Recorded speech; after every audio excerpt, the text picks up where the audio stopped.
I still remember the exact moment my daughter called me crying and said, "Mom, my mother-in-law just threw me out of the house. She said our family isn't worthy of theirs." That was the moment I realized something important. Some people think kindness means weakness. Some people believe quiet women have no power. And some families learn far too late that the person they underestimated the most is the one who can change everything. But before I tell you what happened next, please like this video and subscribe if you enjoy powerful real-life stories about strength, dignity, and never letting anyone make you feel small. Now let me tell you exactly how this all began. My name is Clara Bennett. I'm 66 years old, a retired public school principal, and the mother of one daughter who has always been the center of my life. My daughter Ava Bennett is 34. She's brilliant, a software engineer who worked harder than anyone I've ever known. I raised her alone after losing her father when she was very young, and from the day she learned to walk, I taught her two things: respect yourself and work for what you earn. For many years, Ava did exactly that. She studied, she built a career, and eventually she met the man who would change everything in ways I never expected. His name was Lucas Harrington. Lucas became my son-in-law when Ava married him 6 years ago. He worked at his family's investment firm and came from one of those old wealthy families whose last name seemed to open doors everywhere. Lucas was charming, polite, and for a long time I believed he truly loved my daughter. But Lucas had one weakness that slowly revealed itself over the years. He could never stand up to his mother. His mother, Margaret Harrington, was the kind of woman people described as influential. She hosted charity galas, appeared in magazines, and spoke about reputation as if it were the most valuable thing a person could possess. Margaret believed families like hers had standards, and those standards had to be protected at all costs. At first, she was polite to Ava, but politeness from someone like Margaret often hides something colder underneath. And then there was Lily, my granddaughter. Lily Harrington was 6 years old and the brightest light in my life. She had Ava's eyes and a curiosity about the world that reminded me of my daughter when she was little. Whenever Lily visited me, she would sit at my kitchen table and ask endless questions about everything from planets to how pancakes were made. Children like Lily remind you what truly matters in life. They don't care about wealth or status. They care about love. For the first couple of years, Ava insisted everything with the Harrington family was fine. When we talked on the phone, she always sounded upbeat, always reassured me that Margaret simply had a strong personality. But mothers notice things others miss. I heard the hesitation in Ava's voice whenever Margaret's name came up. I heard the small changes in her confidence. Slowly, the daughter who once spoke boldly about her ideas began choosing her words carefully, as if she were afraid of saying the wrong thing. Still, I stayed quiet. Sometimes when you raise a child, the hardest thing to do is step back and let them learn their own lessons. Ava loved Lucas, and I respected that. I told myself that every family has challenges and that perhaps I was worrying too much. Then one night everything changed. It was nearly midnight when my phone rang. I had been sitting in my living room reading a book, enjoying the quiet the way retired people do after years of busy workdays. When I saw Ava's name on the screen, I answered immediately. "Mom." The moment I heard her voice, I knew something was wrong. Ava was crying. Not the quiet kind of crying where someone tries to hold themselves together. This was the kind that breaks through every wall a person tries to build. "Mom, I didn't know who else to call." I sat up straight. "Ava, what happened?" For a few seconds she couldn't speak. I could hear her breathing and the sound of wind in the background like she was outside somewhere. Then she said the words that still echo in my mind. "Margaret threw me out." I felt a cold stillness settle inside me. She said our family isn't worthy of theirs." I closed my eyes for a moment, not because I was shocked. The truth is, deep down, I had always sensed Margaret Harrington thought exactly that. But hearing my daughter say it out loud made something inside me become very calm. "Where are you?" I asked quietly. "In the car outside the house." Lucas didn't stop her, Mom, he just stood there. "And Lily, she's with me." "She's scared?" For a moment I said nothing. Anyone who didn't know me might have thought I was too stunned to react. But the people who truly understand me know something important. I rarely react quickly when something serious happens. I think first, I observe, I understand the situation before I move, because the quietest people often understand the most. Ava, I said gently, bring Lily and come to my house. But Mom, just come. She agreed and the call ended. About 40 minutes later, I heard a car pull into my driveway. When I opened the door, Ava was standing there with Lily wrapped in a blanket. My daughter's eyes were red and exhausted. My granddaughter ran into my arms immediately.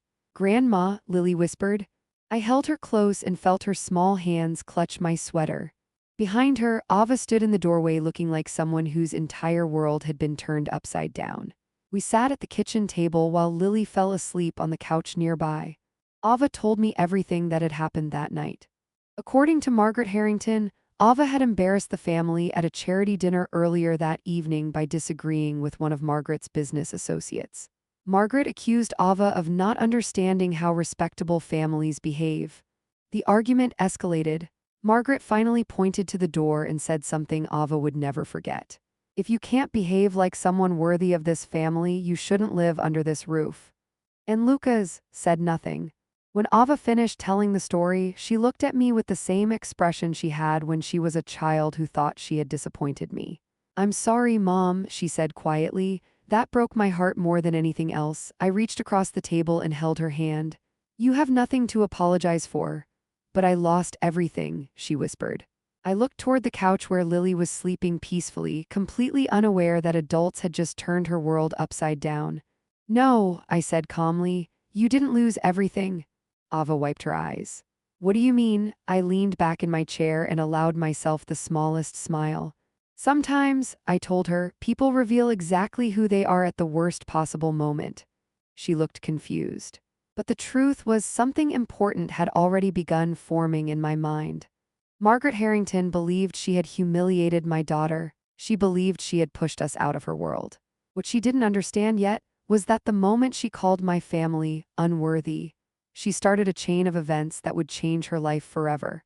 And in the days that followed, I would learn something about the Harrington family that even they didn't know I was capable of discovering. The next morning, my house was unusually quiet. The kind of quiet that only comes after something painful has happened. I woke up earlier than usual, around 6 in the morning, the same way I had for 30 years when I worked as a school principal. Some habits never leave you, even after retirement. I walked into the kitchen and started making tea, moving slowly so I wouldn't wake Ava or my granddaughter Lily. From the doorway, I could see Lily sleeping peacefully on the couch, wrapped in the blanket Ava had brought from home. One of her small hands was hanging over the edge of the cushion, clutching the corner of the stuffed rabbit she carried everywhere. Children sleep differently from adults. They trust the world more. Adults know better. My daughter Ava was asleep in the guest room. I could hear the faint sound of movement from time to time, the kind of restless sleep that happens when someone's mind hasn't stopped replaying the events of the night before. Ava Bennett is my only child. She's 34 years old, a talented software engineer who has always been smarter than she gives herself credit for. I raised her alone after losing her father when she was young, and all my life I tried to teach her two things. Never doubt your worth and never let anyone decide your value for you. But life has a strange way of testing those lessons, especially when love gets involved. At around 7:30, Ava finally walked into the kitchen. Her hair was tied back hastily and she looked like someone who hadn't truly rested. She sat at the table quietly while I placed a cup of tea in front of her. For a few minutes neither of us spoke. Then she sighed and rubbed her eyes. I keep replaying it in my head, she said softly. Every word Margaret said. Margaret Harrington, my daughter's mother-in-law, the woman who had stood in the doorway of her mansion the night before and told my daughter that our family was not worthy of hers. I took a slow sip of tea before answering. People like Margaret believe status makes them powerful, I said calmly, but sometimes status only hides how small they really are. Ava looked down at the table. I should have stood up to her earlier, she said. For years I kept trying to prove I belonged in their world. I didn't interrupt her. Sometimes people need to say things out loud before they understand them. Lucas always told me to ignore her, Ava continued. He'd say, that's just how my mother is. But last night he didn't even try to stop her. Lucas Harrington, my son-in-law, 38 years old. Polished, charming, and raised in a family where appearances mattered more than honesty. Lucas had always been polite to me, respectful even, but politeness isn't the same thing as courage. And courage was exactly what he lacked when it mattered most. I leaned forward slightly. What happened after she told you to leave? I asked. Ava stared at her tea. Lucas said the house technically belongs to the family trust. He told me I should go somewhere else until things calmed down. Did he ask where you and Lily would go? She shook her head. No. That answer told me everything I needed to know about the situation. Before I could respond, a small voice came from the living room. Grandma, Lily was awake. She walked into the kitchen in her pajamas, rubbing her eyes, then climbed straight into my lap. Mommy said we're staying here for a little while, she said quietly. Is that okay? I kissed the top of her head. Of course it is. She looked relieved and rested her head against my shoulder. Lily Harrington might only be 6 years old, but children understand far more than adults think. They can feel tension in a room the same way they feel a sudden change in weather. Grandma, she whispered after a moment, did Daddy do something bad? Ava froze. Children ask the questions adults are afraid to say. I gently smoothed Lily's hair. Sometimes adults make mistakes, I said calmly. But what matters is how they choose to fix them. Lily seemed to think about that for a moment, then nodded and wandered back toward the living room to watch cartoons. Once she was out of earshot, Ava spoke again. I don't know what to do, Mom. I studied my daughter carefully. She looked exhausted, but underneath the exhaustion I could see something else. A spark of anger, and anger when used properly can be a powerful thing. Right now, I said, you focus on Lily, I'll handle the rest. Ava frowned. What do you mean? I mean situations like this rarely happen without a deeper reason. She looked confused. What reason? Families like the Harringtons don't make public scenes unless something else is happening behind the curtain.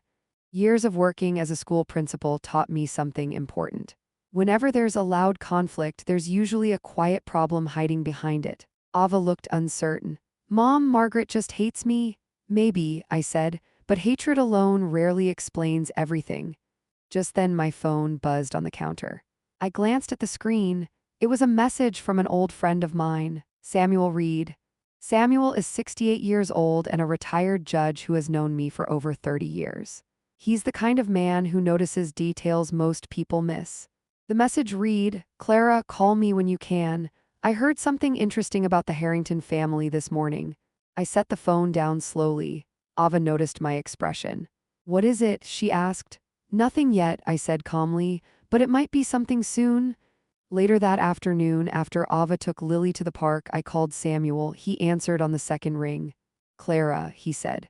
I was hoping you'd call. What did you hear? Samuel paused for a moment before speaking. You know the Harrington investment firm? Yes. They've been having financial trouble for months. That caught my attention. Serious trouble? Serious enough that several banks are quietly reviewing their loans. I leaned back in my chair, thinking carefully. So Margaret Harrington humiliates my daughter publicly, the same week her family's company is under financial pressure. Samuel's voice became thoughtful. That's why I called you. Because sometimes when powerful people start losing control, they look for someone weaker to blame. I hung up the phone slowly and stared out the kitchen window. Across the street, a car drove past and disappeared down the road. Somewhere in the city, Margaret Harrington was probably sitting in her beautiful home believing she had successfully removed my daughter from her world. What she didn't realize was that the situation she started last night had just begun to reveal something much bigger. And by the time the truth came out, the Harrington family might wish they had never opened that door in the first place. The older I get, the more I realize something important about life. Most people believe big problems start with loud moments, arguments, shouting, public humiliation. But in my experience, the truth usually begins in quiet places, where people think no one is paying attention. The morning after Samuel Reed told me about the Harrington family's financial troubles, I decided to start asking questions. Not loud questions, quiet ones, questions that make people talk without realizing what they're revealing. That afternoon, Ava was sitting at my kitchen table working on her laptop. Even after everything that had happened, she insisted on keeping up with her job. That's the kind of woman my daughter is. Responsible, determined, and sometimes too proud to show how much she's hurting. My granddaughter Lily was on the floor in the living room drawing pictures with colored pencils. Every few minutes she would run over and show us another masterpiece. Look, Grandma, she said excitedly at one point. This one is our family. The drawing showed 3 stick figures holding hands, one small, one medium, and one tall. Where's Daddy? Ava asked gently. Lily thought about it for a moment. He's busy. Children notice everything, even when they try to protect the adults they love. After lunch, I stepped outside onto the porch with my phone and called Samuel again. Clara, he said, answering immediately. I've been doing some digging. That was fast. You asked me to look into the Harrington firm. Let's just say I found more than I expected. I leaned against the railing. What kind of more? Samuel paused before answering. Ashcroft and Harrington Investments has been losing money for nearly a year. That caught my attention immediately. A year? Yes, quietly. They've been covering the losses with short-term loans and private financing. And Margaret Harrington is still hosting charity galas and pretending everything is perfect. Samuel chuckled softly. Appearances matter to families like theirs. He was right. For people like Margaret Harrington, reputation is everything. Clara, Samuel continued, there's something else. What is it? The Harrington firm recently started moving large amounts of money between internal accounts. It's not illegal, but it's unusual. Unusual how? Like someone trying to hide a problem before outsiders notice. I stared out at the street while processing what he said. That explained a lot. Powerful families don't panic publicly unless something bigger is happening behind the scenes. And sometimes when people feel their world starting to crack, they look for someone weaker to blame. Samuel, I said slowly, I think Ava was meant to be that scapegoat. That was my thought too. We talked for another few minutes before hanging up. When I walked back inside, Ava looked up from her laptop. You look like you just solved a puzzle, she said. Maybe I'm starting to understand it. She frowned slightly. Mom, please tell me you're not planning something. I smiled gently. Planning is a strong word. Ava crossed her arms. You always say that when you're definitely planning something? She wasn't wrong. But sometimes the first step towards solving a problem is simply gathering information. Later that evening, something interesting happened. Around 6 o'clock, there was a knock on my door. When I opened it, I saw a woman standing on the porch with a polite smile. Good evening, she said. My name is Alina Dawson, Mrs. Alina Dawson. 72 years old, as I would later learn. She lived in the large house next door to the Harrington estate. I hope I'm not intruding, she continued. But I heard from a mutual acquaintance that your daughter might be staying with you. I nodded carefully. She is, Mrs. Dawson hesitated before speaking again. I live next door to the Harrington family, she said quietly. Now that truly caught my attention. Would you like to come inside? I asked. A few minutes later, we were sitting at the kitchen table. Ava joined us, clearly curious about why a stranger from the Harrington neighborhood had appeared at our door. Mrs. Dawson folded her hands neatly in front of her. I want you to know something, she said gently to Ava. What happened to you the other night? People in the neighborhood noticed. Ava looked surprised. Noticed? Yes. The Harrington house has large windows facing the street. Voices carry farther than people think. Ava's expression tightened. You heard the argument? Mrs. Dawson nodded. I heard enough. For a moment the room went quiet. Then she added something that made my attention sharpen instantly. There was something strange about that night. What do you mean? I asked calmly. Well, Mrs. Dawson said slowly, Margaret Harrington had guests at the house earlier that evening. Several men in business suits arrived around 7. Samuel's words echoed in my mind. Financial trouble, secret meetings, money moving between accounts. Mrs. Dawson continued, they left shortly before the argument started. And after you and your daughter drove away, Margaret was on the phone for almost an hour. Ava looked confused. On the phone with who? Mrs. Dawson shook her head. I couldn't hear everything, but I did hear one sentence clearly. She paused. Then she repeated the words slowly. Margaret said, don't worry, the problem has been removed. The room went silent. Ava stared at the table, trying to process what that meant, but for me, something else became clear. That night wasn't just a family argument, it was something much more calculated.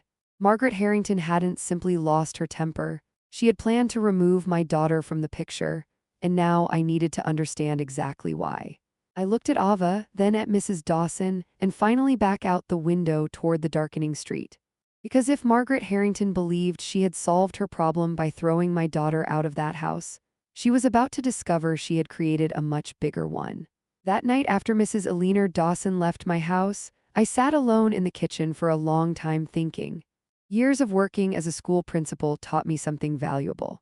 Whenever a situation feels unfair, there's usually a deeper reason behind it. And when powerful people act suddenly, it's rarely because of emotions alone. It's usually because they are trying to protect something. Margaret Harrington didn't just lose her temper that night, she removed my daughter. And according to Mrs. Dawson's words, she even told someone on the phone that the problem has been removed. My daughter, my granddaughter. Reduced to a problem, but problems have causes. And if I wanted to protect Ava and Lily, I needed to understand exactly what Margaret Harrington was trying so desperately to hide. The next morning, I made 2 phone calls. The first was to Samuel Reed. Samuel has been my friend for more than 30 years. He's 68 now, a retired judge with a mind that still notices every legal detail most people miss. If there was something happening behind the Harrington family's polished image, Samuel would know where to start looking. He answered on the second ring. "Clara," he said calmly, "I had a feeling you'd call." "I need your help," I replied. I assumed that. I explained everything Mrs. Dawson had told me the night before. Samuel listened carefully without interrupting. When I finished, he spoke slowly. "If Margaret Harrington removed Ava intentionally, there are only 2 possibilities. What are they? Either she's protecting the family reputation or she's protecting the family finances." I leaned back in my chair. "And if it's both," Samuel chuckled softly, "then things may be worse than we thought." We talked for another 15 minutes before he said something that immediately caught my attention. "There's someone you should speak with," Samuel said. "Who? A forensic accountant named Irene Patel." I wrote the name down. "She specializes in corporate financial investigations," Samuel continued. "If there's something unusual happening inside the Harrington investment firm, Irene will find it. Can you introduce us?" "I already have." That was Samuel Reed in a sentence. "Always 3 steps ahead. Expect a call from her this afternoon," he added before hanging up. Sure enough, around 2 o'clock that same day, my phone rang again. "Mrs. Bennett?" A calm voice said, "Yes. My name is Irene Patel. Samuel Reed told me you might need some help understanding the financial structure of the Harrington family business." Irene Patel turned out to be exactly the kind of person I expected Samuel to recommend. She was precise, thoughtful, and spoke like someone who had spent years studying the hidden patterns behind large financial systems. After I explained the situation, she asked me a simple question. "Mrs. Bennett, do you know how the Harrington family company is structured?" "Only generally," I admitted. "Lucas works for the firm, but the business itself has always been controlled by his mother." "That's what I thought." There was a pause as Irene typed something on her computer. "Here's what I can tell you so far," she said. "The Harrington investment firm has been taking on aggressive short-term loans over the past year." Samuel mentioned something like that. "Yes. But what he may not have seen yet is this." Her tone shifted slightly. "Several of those loans are tied to personal guarantees from Margaret Harrington." That made me sit up straighter. "Personal guarantees?" "Yes. Which means if the company fails, the responsibility falls directly on her." Now things were starting to make sense. People like Margaret Harrington build their identities around power and control. The idea of losing that control would terrify them. And when someone like that begins to panic, they sometimes make decisions that look cruel on the surface but are actually driven by fear. Fear of losing everything. "Mrs. Bennett," Irene said carefully, "if the firm's financial situation continues to deteriorate, Margaret Harrington will be desperate to protect the family's reputation." "And Ava?" I asked quietly. "Your daughter might have become inconvenient." The word hung in the air between us. Inconvenient. After the call ended, I sat quietly for several minutes thinking. Across the room, Ava was helping Lily with a small puzzle at the coffee table. My granddaughter laughed every time she placed a piece in the right spot. Watching them together reminded me exactly why I needed to stay calm. This wasn't about revenge. This was about protecting my family. That evening, something else happened. Just after sunset, Ava's phone buzzed on the kitchen counter. She picked it up and froze. "Mom, what is it?" "It's Lucas." That was the first time my son-in-law had contacted her since the night she was forced out of the house. Ava hesitated before opening the message. She read it silently, then she looked up at me, her expression confused. "What did he say?" I asked. "He wants to meet tomorrow, and he says we need to talk privately." I considered that for a moment. Lucas Harrington had stayed silent while his mother threw my daughter out of their home. Now suddenly he wanted a private meeting. People rarely request private meetings unless something has changed. "Do you want to see him?" I asked. Ava looked uncertain. "I don't know," I nodded slowly. "That's understandable." But inside my mind, another thought was forming. Because if Lucas Harrington suddenly wanted to talk, then something inside the Harrington family was starting to shift. And whatever that shift was, it meant the situation Margaret thought she had already controlled was beginning to slip out of her hands. The next morning arrived with a strange sense of anticipation. Sometimes you can feel when something important is about to happen even before it begins. The air feels different. The silence feels heavier. And the decisions you make in those moments often shape everything that follows. Ava sat across from me at the kitchen table, staring at her phone again. Lucas Harrington had sent the message the night before asking to meet privately. No explanation, just a location and a time. A small cafe near the financial district. 11 o'clock. My daughter looked tired but calmer than she had the night she arrived at my house. Pain does that sometimes. The first days feel unbearable, but then slowly clarity begins to replace confusion. "What are you thinking?" I asked her. She sighed. "I think I need to hear what he has to say." That answer didn't surprise me. Ava has always been the kind of person who wants to understand situations before making final decisions. She doesn't walk away easily from people she once trusted. "And Lily?" I asked. "I'll leave her with you," Ava said. "She shouldn't be around that conversation." I nodded. That was wise. By 10:30, Ava was ready to leave. She stood in the hallway adjusting her coat while Lily hugged her tightly. "Will you come back soon?" Lily asked. "Yes, sweetheart," Ava said softly. "Grandma will stay with you?" After Ava drove away, Lily and I spent the morning drawing pictures at the kitchen table. But while she colored happily, my mind kept returning to the same thought. Lucas Harrington had stayed silent when his mother threw Ava out of their home. Now he suddenly wanted to talk. That meant one of two things. Either guilt had finally caught up with him, or something had changed inside the Harrington family. Around noon, Ava returned. The moment she walked through the door, I could see the conversation had been difficult, but it had also revealed something important. She sat down slowly at the kitchen table. "Well," I asked. Ava took a deep breath. "Lucas says he didn't know my mother-in-law was going to throw me out that night." I remained quiet.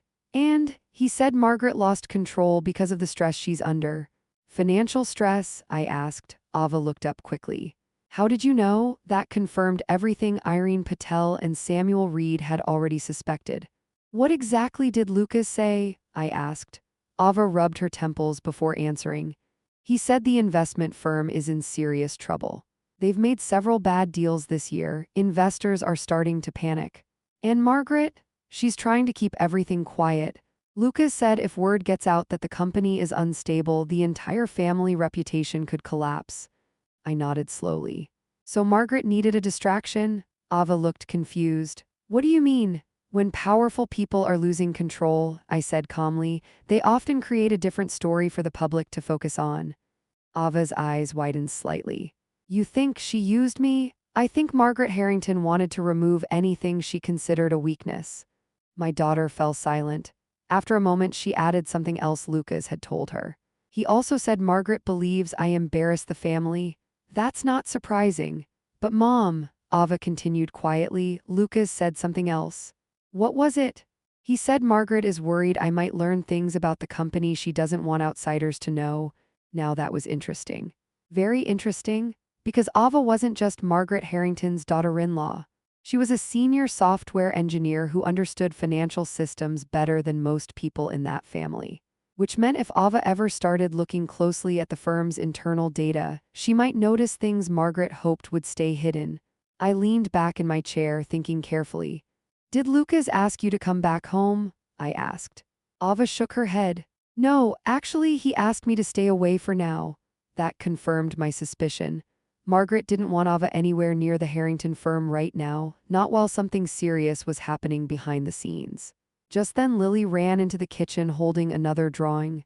Grandma, look, it showed 3 figures again, but this time she had added a fourth one standing far away from the others. Who's that? I asked gently. That's Daddy, she said. And why is he standing over there? Lily shrugged. Because he doesn't know where to stand yet. Children have a way of understanding emotional truths adults struggle to see.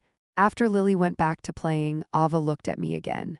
What should I do now? She asked quietly. I reached across the table and squeezed her hand. For now, nothing. Nothing? Yes. Sometimes the strongest move you can make is patience. While Margaret Harrington believed she had removed my daughter from the situation, she had actually done the opposite. By pushing Ava away so suddenly, Margaret had revealed something she was desperately trying to hide. And now that we understood that, I had a feeling the next few days would reveal even more. Because when powerful people start making desperate decisions, the truth usually isn't far behind. There is something people often misunderstand about quiet people like me. They think silence means hesitation. They think patience means weakness. But the truth is, silence often means observation and patience means preparation. The day after Ava met Lucas, the atmosphere in my house felt different. Not calmer exactly, but clearer. The confusion that filled the first days after she was thrown out had begun to settle. Now we were starting to see the situation for what it really was. Ava sat at the kitchen table that morning reviewing emails from work while Lily played on the floor nearby with her puzzle pieces. Every now and then Lily would glance at her mother, almost like she was checking that Ava was still there. Children need stability more than anything else. And right now, stability was exactly what my granddaughter needed. I poured coffee and sat down across from Ava. Did Lucas contact you again? I asked. She shook her head. No, after yesterday's conversation he said he needed time to figure things out. I nodded slowly. Lucas Harrington had always been polite, even likable in his own quiet way. But politeness doesn't mean strength. And when his mother created that scene the night Ava was thrown out, Lucas had chosen the easiest path possible. He stayed silent. Silence can say more than words sometimes, but something else was beginning to concern me. Did he mention anything new about the company? I asked. Ava hesitated before answering. He said the board of the investment firm is meeting this week. Apparently some investors are demanding explanations about the firm's recent losses. That matched exactly what Irene Patel had hinted at. The Harrington firm wasn't just under stress. It was under pressure. And when pressure builds inside a powerful organization, mistakes start happening. Right on schedule, my phone rang around noon. It was Irene. Mrs. Bennett, she said immediately, I've uncovered something interesting. I stepped onto the porch so Ava and Lily wouldn't overhear. Go on, I said. I've been reviewing public filings and financial activity connected to the Harrington investment firm, Irene explained. And there are some transactions that don't make sense. What kind of transactions? Money being moved between internal accounts very quickly, then disappearing through offshore holding companies. I went quiet. That sounds serious. It might be, she replied carefully, but I need more confirmation before making conclusions. That's when Irene asked something unexpected. Does your daughter still have access to the company's internal software systems? For a moment I didn't answer. Because I already knew the answer. Ava had once helped design part of the company's internal financial tracking software when Lucas first joined the firm. And even though she no longer worked there, her technical credentials might still exist inside the system. Yes, I said slowly. I believe she might. Irene's voice became very calm. If Ava can log into those systems, we might be able to confirm whether the Harrington firm is hiding something illegal or simply trying to survive financial trouble. That was a dangerous line to cross. But sometimes truth requires courage. I'll talk to her, I said. After the call ended, I returned inside. Ava was still working at the table while Lily now colored pictures beside her. Ava, I said gently. She looked up. I need to ask you something. She closed her laptop slowly. What is it? Do you still have access to the Harrington firm's internal financial software? Her eyes widened slightly. Technically, yes. My login might still work. Would you be willing to check something? Ava studied my face carefully. You think something illegal is happening. I think, I replied calmly, that Margaret Harrington may be hiding something bigger than family reputation. For a long moment, Ava didn't speak. Then she slowly opened her laptop again.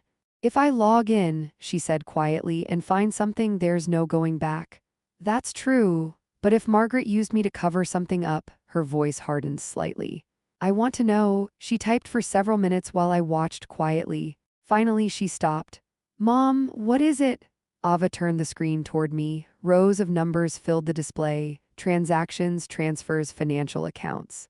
Even without Irene's expertise, one thing was obvious. Huge amounts of money were moving through the system, and many of those transfers were marked under something called temporary restructuring accounts.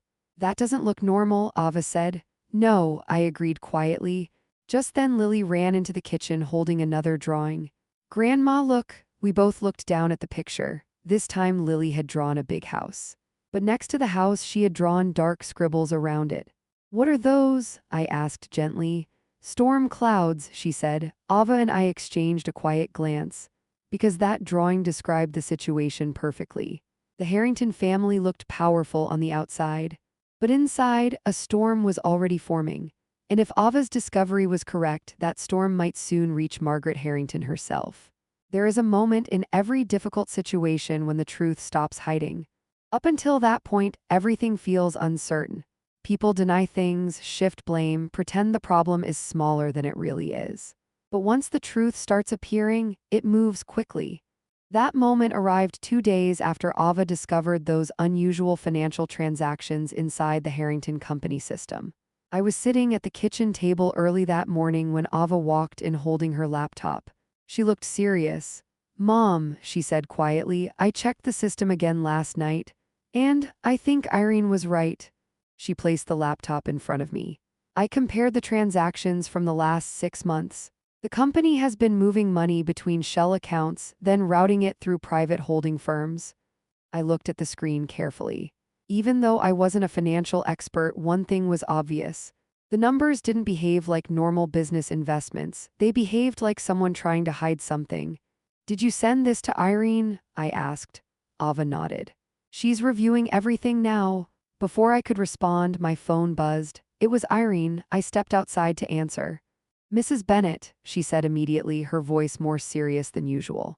Your daughter's findings confirm my suspicions. What kind of suspicions?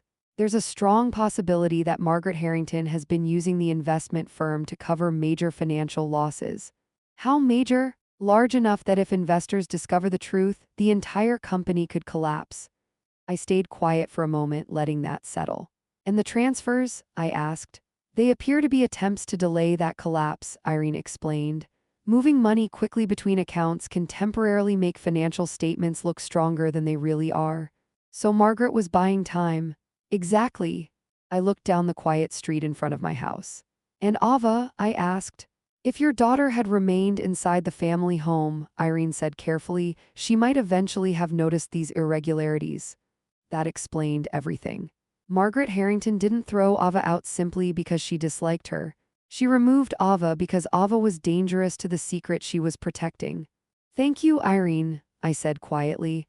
After we ended the call, I walked back inside. Ava looked up immediately. Well, I sat down across from her. You were right to check the system, I said calmly, her expression tightened. It's that bad? Yes. Ava leaned back in her chair, processing the information. So Margaret didn't just humiliate me that night? No, I said gently. She removed the one person in the family who might have discovered what she was doing. For a moment Ava said nothing. Then she shook her head slowly. I spent years trying to prove I belonged in that family. I reached across the table and took her hand. You already belonged exactly where you were meant to be. Just then Lily ran into the room with her tablet. Mommy, Daddy is calling? Ava froze. Lucas hadn't contacted her again since their meeting earlier that week. She took the tablet slowly and answered. I stayed quiet while she spoke. At first her voice was cautious. Then her expression changed. Confusion. Concern. Finally she said something that made me pay close attention. What do you mean the investors are asking questions? Lucas's voice wasn't loud enough for me to hear clearly, but I could tell he was speaking quickly. Ava listened silently for a moment. Then she asked the question that changed everything. Lucas, does your mother know the system logs record every financial transfer? There was a long pause, then Ava's face went pale. She ended the call slowly. "What happened?" I asked. She looked at me carefully. "Lucas just found out something." "What?" "The board of the Harrington firm discovered the missing funds this morning." I wasn't surprised. Secrets built on numbers rarely stay hidden forever. "And Margaret?" I asked. "She's trying to convince the investors it's just a temporary accounting issue." Ava paused. "But Lucas said some of them don't believe her." Outside the window, clouds were gathering in the afternoon sky. A storm was coming. But this time it wasn't happening inside my daughter's life. It was happening inside the Harrington family empire. I stood up slowly. "Mom," Ava asked. "Yes. What happens now?" I looked at her and smiled gently. "Now the truth does what it always does." "And what's that?" "It shows everyone who was really wrong." Because Margaret Harrington believed she had removed the problem from her life. But in reality, she had just removed the one person who might have quietly protected her from the consequences that were about to arrive. There is something life teaches you after many years. Pride can build very tall walls. But truth always finds a door. The final chapter of this story began quietly on a Monday morning. Ava and I were sitting in the living room while Lily built a small castle out of her wooden blocks on the rug. Sunlight came through the window, and for the first time in weeks the house felt peaceful. But peace rarely lasts long when the truth is about to arrive. My phone rang around 10 o'clock. The name on the screen made me pause. Samuel Reed. Samuel Reed is my old friend and legal advisor, a retired judge who had helped me understand many complicated situations throughout my life. I answered calmly. "Good morning, Samuel." His voice sounded thoughtful. "Clara, I believe the situation with the Harrington firm has reached its turning point." "What happened?" "The board of directors held an emergency meeting this morning." I already suspected where this was going. "And Margaret?" I asked. Samuel sighed softly. "She has been forced to step down from her position." Ava looked up immediately from across the room. Even though she couldn't hear the conversation, she knew what that call meant. Samuel continued. "The investors demanded a full financial review after irregularities were discovered. Several accounts have already been frozen while investigators review the transactions." "So the truth is finally out," I said. "Yes," Samuel replied. "And once financial investigators begin their work, it becomes very difficult to hide anything." I thanked him and ended the call. Ava waited quietly. "What happened?" she asked. I sat down beside her. "Margaret Harrington is no longer running the company." Ava stared at me for a moment, absorbing the words. "She lost everything?" "Not everything," I said calmly, "but the control she valued most." Across the room, Lily looked up from her blocks. "Mommy, yes, sweetheart? Are we going home now?" The question hung in the room. Ava took a slow breath. "That house was never really home," she said gently, and in that moment I saw something important in my daughter's face. For the first time in years, she wasn't trying to prove herself to anyone. Later that afternoon, something unexpected happened. There was a knock on the front door. When I opened it, I saw two familiar faces standing on the porch. Lucas Harrington and his mother. Margaret Harrington looked very different from the woman I remembered. Her confidence was gone. Her shoulders were slightly lowered, as if the weight of the last few days had finally settled on her. Lucas spoke first. "Mrs. Bennett, may we come in?" I studied both of them quietly before stepping aside. Ava stood in the living room as they entered. For several seconds, nobody spoke. Finally, Margaret looked at Ava. "I owe you an apology." Her voice was not as sharp as it used to be. It sounded tired. "I believed protecting my family's reputation was the most important thing," she continued slowly. "And in doing that, I treated you unfairly." Ava didn't answer immediately. Margaret looked down at the floor. "I humiliated you in front of your own child. I allowed my fears to control my actions." Then she said something I didn't expect. "And I was wrong." Lucas stepped forward next. "Ava, I should have defended you that night." He looked genuinely ashamed. "I was afraid of losing my position in the company. I chose silence instead of doing what was right." Ava listened quietly. Then she asked the question that truly mattered. "Why are you here now?" Lucas answered honestly. "Because the board knows the truth now. And because I finally realized something." "What?" "I spent years trying to meet my mother's expectations," he said. "But in doing that, I lost the most important person in my life." Silence filled the room again. Finally, Ava spoke. I'm not the same person who left that house, she said calmly. Lucas nodded. I know. Ava looked toward Lily, who was now watching the adults carefully. Whatever happens next, Lily comes first. Margaret nodded slowly. I understand. There was no dramatic reconciliation. Real life rarely works that way, but something important happened that day. Respect returned, not because of power. Not because of wealth, but because the truth had finally removed the illusion Margaret had built around her family. After they left, Ava sat quietly beside me. Mom, she said softly. Yes, you never once told me what I should do, I smiled. That's because real strength comes from making your own decisions. Lily climbed onto Ava's lap. Mommy, are we okay now? Ava hugged her tightly. Yes, sweetheart. I watched them together and thought about everything that had happened. People often believe the loudest person in the room has the most power, but life has taught me something different. The quietest people often understand the most. Because while others are speaking, they are watching. While others are judging, they are learning. And while others are building walls of pride, they are patiently waiting for the truth to reveal itself. Sometimes the strongest response is not anger. Sometimes the strongest response is simply standing calmly until the truth speaks for you. And when it finally does, everyone listens.